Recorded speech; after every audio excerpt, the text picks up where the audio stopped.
Hey there, and welcome. I'm really glad you're here. Today, we're diving into Domain 1 of the CompTIA Security Plus exam, General Security Concepts. This is actually one of the most foundational domains in the whole certification, and honestly, once you nail this, everything else starts to click. We've got 4 big objectives to cover: security controls, fundamental concepts like the CIA Triad and Zero Trust, change management, and cryptographic solutions. So let's not waste any time.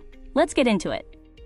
Before we jump in, let me give you a quick roadmap of where we're going. We're going to start with 1.1, the different types and categories of security controls. Then we'll move into 1.2, which is a big one. It covers the CIA Triad, Authentication and Authorization, Zero Trust architecture, physical security, and even deception technology. After that, we'll hit 1.3 on change management and why it matters for security operations.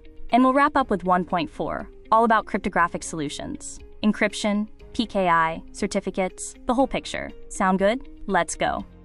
All right, the objective of Domain 1.1 starts with the 4 categories of security controls. Think of these as the different domains where security can live. First up, technical controls. These are your technology-based defenses: firewalls, intrusion detection systems, encryption, and antivirus software. If it runs in software or hardware, it's probably technical. Next, managerial controls. These are your policies and procedures. Risk assessments, security training programs, stuff that management puts in place to govern behavior. They don't stop attacks directly, but they set the framework. Then we have operational controls. These are the day-to-day activities your security team carries out. Things like incident response, change management routines, and physical walkthroughs. It's the keeping the lights on side of security. And finally, physical controls. Bollards to stop vehicles, fencing around a data center, badge readers, security guards, and surveillance cameras. Physical security is real and often underestimated. Here's a key thing to remember for the exam. A single security measure can fit multiple categories. A badge reader is both technical and physical. Always think about the full picture.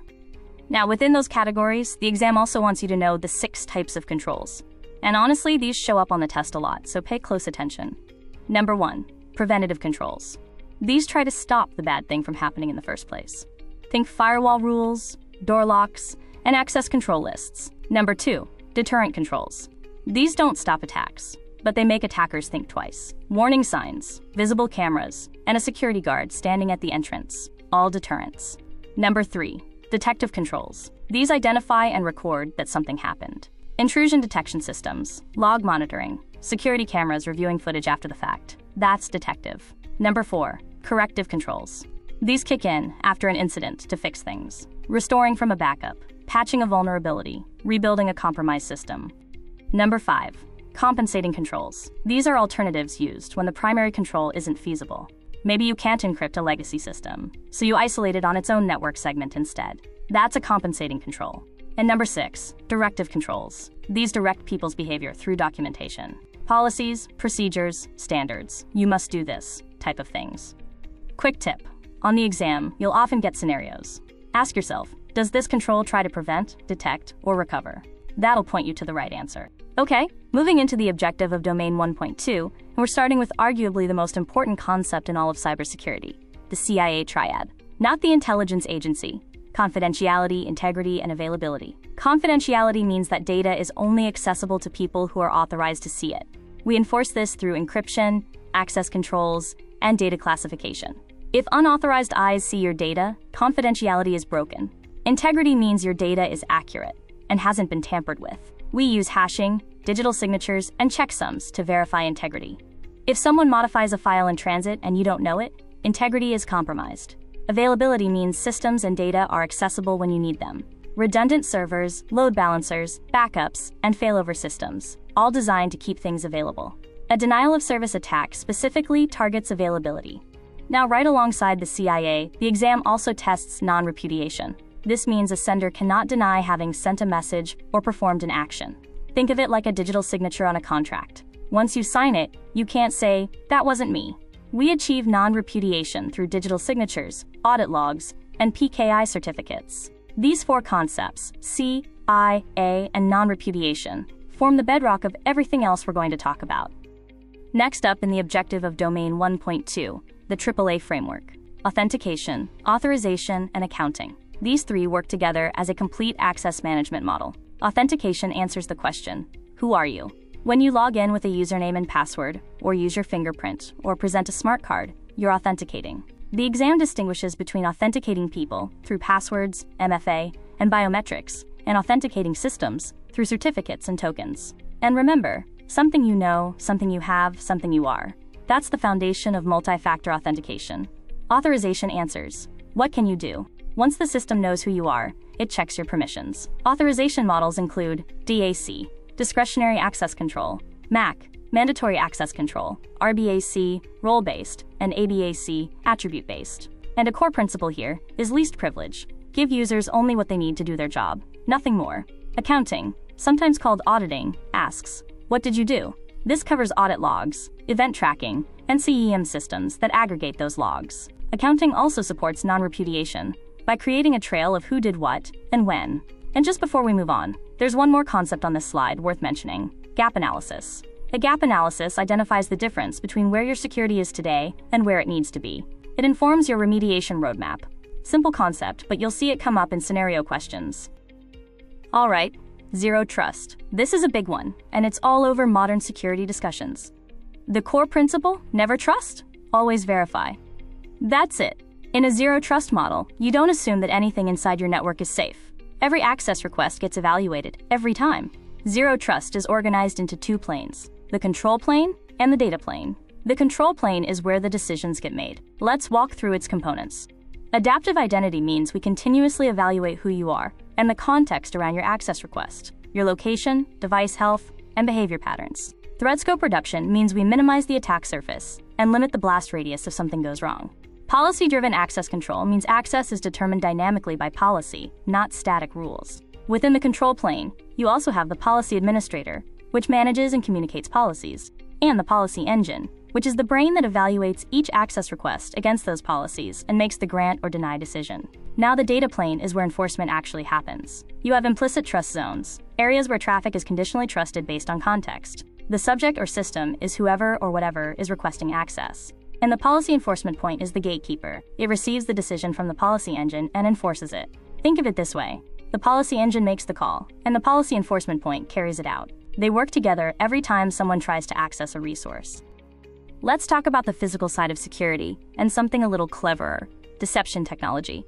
Physical security is often treated as an afterthought in cybersecurity. But think about it. If someone can walk into a server room, software controls mean very little. The exam covers a solid list here. Bollards are those sturdy posts you see in front of buildings that stop vehicles. An access control vestibule is an airlock-style entry.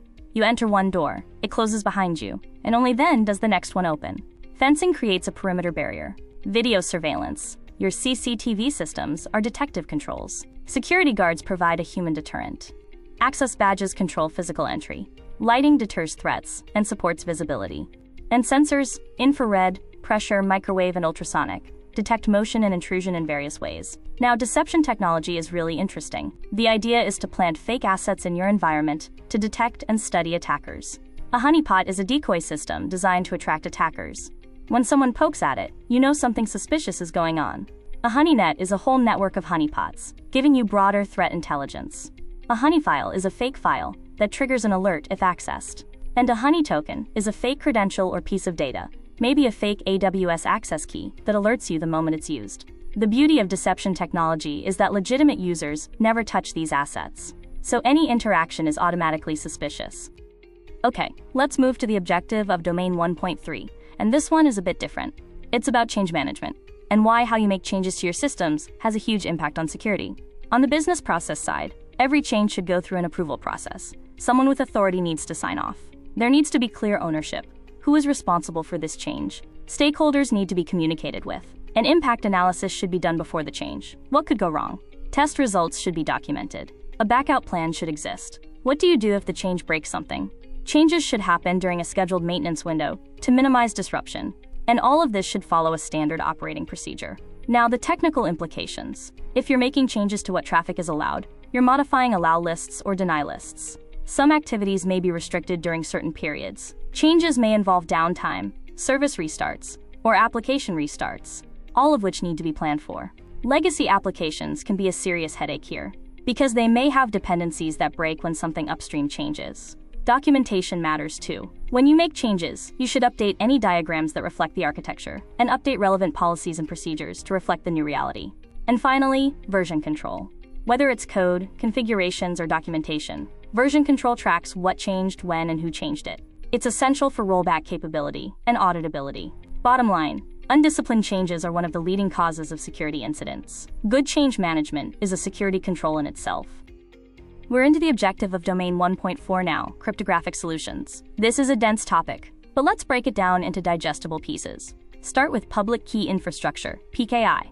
PKI is the system that manages digital keys and certificates. Every user or system has a key pair, a public key, which is shared openly and used to encrypt data or verify a signature, and a private key, which is kept secret and used to decrypt data or create a signature. There's also a concept called key escrow. A third party securely holds a copy of a key, which can be critical for law enforcement or business continuity if someone loses access to their key. Now, encryption itself. The exam tests encryption at multiple levels: full disk, partition, file, volume, database, and record-level encryption. These range from encrypting your entire hard drive, like BitLocker, all the way down to encrypting a single field in a database record. Encryption can be symmetric, where the same key encrypts and decrypts, which is fast, but requires secure key exchange. Or asymmetric, where a public/private key pair is used, which is slower, but solves the key distribution problem. The algorithm and key length you choose also matter. Longer keys mean more security, but also more processing overhead. For tools, the Trusted Platform Module, or TPM, is a hardware chip that stores cryptographic keys securely. A Hardware Security Module, HSM, is a dedicated device for cryptographic operations and key management. Key management systems organize and distribute keys at scale. Secure enclaves are protected execution environments for sensitive code. On obfuscation, steganography hides data inside other data, like hiding a message inside an image. Tokenization replaces sensitive data with a non-sensitive placeholder. And data masking replaces real data with realistic-looking fake data. Let's keep going with 1.4 and cover some more critical cryptographic concepts. Hashing is a one-way function. You put data in, you get a fixed length digest out, and you can't reverse it. Algorithms like MD5 and SY0-256 are used to verify integrity. If even one bit of data changes, the hash changes completely. Salting adds a random value to data before hashing it. This prevents rainbow table attacks, where an attacker has a pre-computed table of common hash values. With salt, even the same password produces a different hash each time. Digital signatures combine hashing and asymmetric encryption. You hash the data, then encrypt that hash with your private key. Anyone with your public key can verify the signature, confirming integrity and authenticity, and supporting non-repudiation. Key stretching is a technique to make weak passwords harder to crack by running them through a hashing algorithm thousands of times. PBKDF2, bcrypt, and Argon2 are common implementations. And blockchain, which you've probably heard a lot about, is a distributed, immutable ledger. Each block of data is cryptographically chained to the previous one, making tampering evident. Think of it as an open public ledger that everyone can verify, but no one can secretly alter. Finally, certificates. Certificates are issued by certificate authorities, CAs, and they bind a public key to an identity. When a certificate is revoked, it appears on a certificate revocation list, or CRL. You can also check certificate status in real time using OCSP, the Online Certificate Status Protocol. Certificates can be self-signed or issued by a third-party CA. The root of trust is the highest level CA in a chain. You generate a certificate signing request, a CSR, to request one. And wildcard certificates cover an entire domain and all its subdomains. And that brings us to the end of Domain 1, General Security Concepts. Let's do a quick recap before we close out. Security controls fall into 4 categories: technical, managerial, operational, and physical, and 6 types: preventative, deterrent, detective, corrective, compensating, and directive.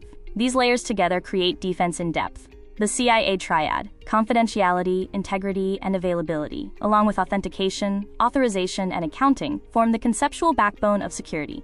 Zero Trust says trust nothing by default. Evaluate every access request through the control plane and enforce decisions at the data plane. Every time. Change management reminds us that how we make changes is just as important as what we change. Process, documentation, and version control protect us from ourselves. And cryptography, from PKI and encryption to hashing, digital signatures, and certificates, is the toolbox that makes most modern security possible. This is a lot to absorb, I know. But if you've followed along through this whole domain, you've built a really solid foundation. Take a break, review your notes, and when you're ready, see you in Domain 2. You've got this. And that's a wrap on Domain 1. Before you close out, I have one small favor to ask, and it genuinely makes a big difference. If this video helped you study, please hit that like button. It only takes a second, and it helps this content reach more people who are on the same journey as you. If you want to keep going, Domain 2 is already waiting for you. Make sure you subscribe and turn on notifications so you never miss a new lesson. We're building out the full Security Plus course right here, one domain at a time. Know someone else who's prepping for the Security Plus exam? Share this video with them. Seriously, studying together makes the whole thing so much easier. And finally, the comments section is yours. If anything we covered today didn't click, drop it down below. I read every single comment, and I'll do my best to help. Alright, thank you so much for watching, and I'll see you in the next one. Let's keep going.